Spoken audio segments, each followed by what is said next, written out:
Hello everybody, welcome back to the channel. We're going to do a quick review of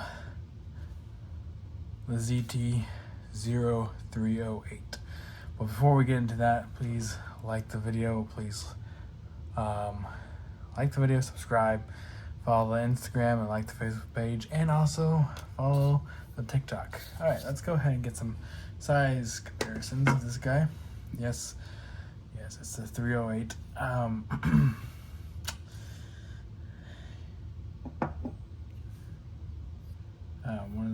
I'll get into that a little bit more. So, size comparisons. Let's just do my classic ones, obvious ones that most people know to some degree.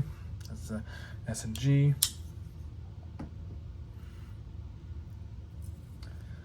Sebenza. There you go. This is the top-down view, so everything is accurate to size, no distortion of sizes. XM18 3.5 inch. As you can tell, it's not a small knife. Now let's move on to two knives that most people should have. I'd be shocked if you do not have these. There you go, 940. Or at least be shocked if you don't know how big they are. This is the Spyderco Shaman. There you go. Alright, so the 308. Obviously, you know that's a caliber, but we won't really get into that. Still clean. I like to keep my knives clean, but I also use every single one of them. So I will have to say one particular thing before we get into this too far. Is this G10, when you have it in a pocket, especially if the lining in your pocket is white, will start to whiten the black G10. Found that out pretty quickly. Why is this not come super white and faded? Well, it's actually because I put mineral oil on it and it keeps it nice and fresh. Just so you're aware, if you're curious. This is 20 CV, but elephant in the room. Elephant in the room. It does have great action all the way around. The elephant in the room here is one main thing. This is the ZT that everybody knows and loves. Large, relatively thick. That's not super insane, right? But overbuilt folders with the blade pattern that everybody loves, with similar texturing on the handle to what everybody loves, titanium, lock bar, it's what everybody loves about ZT. We are centered still. Yep. But it's kind of hard to tell because this is thicker than this, so it kind of gives a weird off-center kind of. You gotta make sure your camera is actually on the center of the gap, not of the scales. But yeah, that's just how that goes. But yeah, this is the ZT that everybody misses. They went very minimalistic, kind of small, thin carry, but everybody wants this. 99% of people want at least a model like this every year. They can do a model like this and a model that's minimalistic also, but as long as they keep this identity, that is awesome. That would be awesome. So overall, great ergonomically. I'll say the one thing that actually keeping it back is the raise in this clip is pretty good. I would rather that be a little bit less of a rise. That's the only thing that's not great about it. But overall, this is the ZT that they need to kind of go back to more, they need to go back in time to stuff like this. So you got a steel liner there. We got titanium with a steel lock bar insert. You got the pivot isn't proprietary. It's just a spanner bit. Super easy to get. You can get those almost anywhere. Then you obviously got your Torx screws everywhere else. You can reverse the pocket clip. That's cool. That's normal. Lanyard hole that does not impede on the pocket clip. That's also cool. I don't like lanyards anyways. I would prefer this to just be gone, but I know that's most people, but that's not everybody. So if you can add it, cool. That's fine. I prefer if you can add the lanyard hole in one of these screws instead. Has a see-through screw. That way this whole design looks cleaner in general. But that's just me. But this is what ZT needs to strive to continue to do. And it's been a thing for a while. So I think though, back when I got this was before they quote unquote discontinued this, but except for special variants. So they're still doing it, but they're special variants. They're not they're normal variants.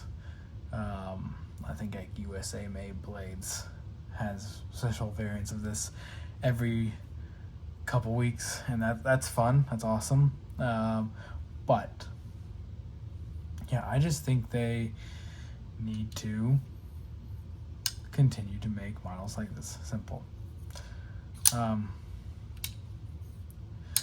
This has one flaw that I see popping up more and more on newer knives of any brand. It's a tiny, it's a small nitpick, and that is the small engagement on the lock surface. See how that lock surface is small? How small that is? Like, compare it to even a Strider. This is like double. See that lock bar surface? This whole thing right here that engages with the lock. That is so much better than this tiny part engaging with the lock. Literally just that. It just creates less friction, it makes the lockup not nearly as solid overall because you don't have as much material engaged. Makes it more likely to slip. Just the laws of physics there. Just less material to move out of the way for it to slip. It's a nitpick. It's more of a longevity nitpick. You have a bigger surface, more surface area. For the lock to engage, it will be stronger. That's just simple. So that's a nitpick that I have. It's not just me, and it's not just the only model. There's other models, other brands, other makers, other companies doing stuff like this, which I hate.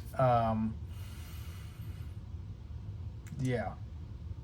It's something that the Sebenza with the ceramic ball, that's also an issue that I find with it. It's a solid lockup, right? It's solid. It has no issues with actual strength of the lock. But what will happen is that is not, the surface is very small. It's actually being engaged, which can cause slippage, both locking farther in or disengaging. That's not great. I'm not saying that the Sebenza or Chris Reeve has that issue, but with just a frame lock, normal frame lock, that can be an issue, and this one is actually pretty early. So not only having this being pretty early on, and for it to be such a little contact overall with the tang, that can be concerning. Is it something that has caused an issue in the past? No, but it is something that in reality makes it a weaker lock. That's just how that is. That doesn't make it a lock that will just fail just on normal use, but it is a lock that was more likely to fail than this one, because this has more contact with the tang of the blade. It's more likely to take abuse and not disengage.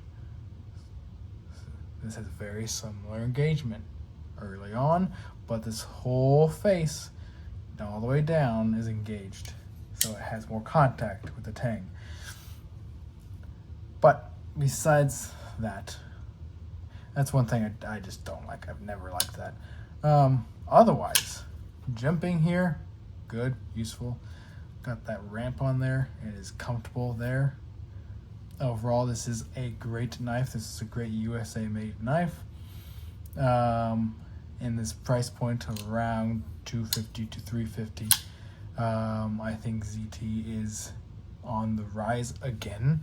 I think seems like they're listening to their customers, to the knife community, and putting out knives that people are more interested in. Not just these, but also autos, and not just that, button locks, things that people are more interested in, that kind of brings people back to the old ZT. And they're kind of, nostalgia. They're bringing it out, and I appreciate it. I love that. I think they should continue doing that. Obviously, making a knife that's different and new and not in their old roots is also fun, because you get to see them dabble with more, do this, have some fun with some stuff. But also, I love that they're starting to kind of go back to the roots a little bit from time to time every year, and it makes everybody happy. So, if you like the old ZT, 100% recommend this. If there's one available on DLT or literally almost anywhere, DLT, I think there's probably some still on Blade HQ, USA Made Blades. So if you can find one and you like old ZT knives and styles, this is 100% something I'd recommend. 100%, no question at all. But yeah, this is a callback to the old ZTs. And I would recommend anybody, honestly, as long as you don't dislike large knives, because like I said, like you can tell, full-size knife right there. This is a large knife. It's no joke. Like, it's obviously large.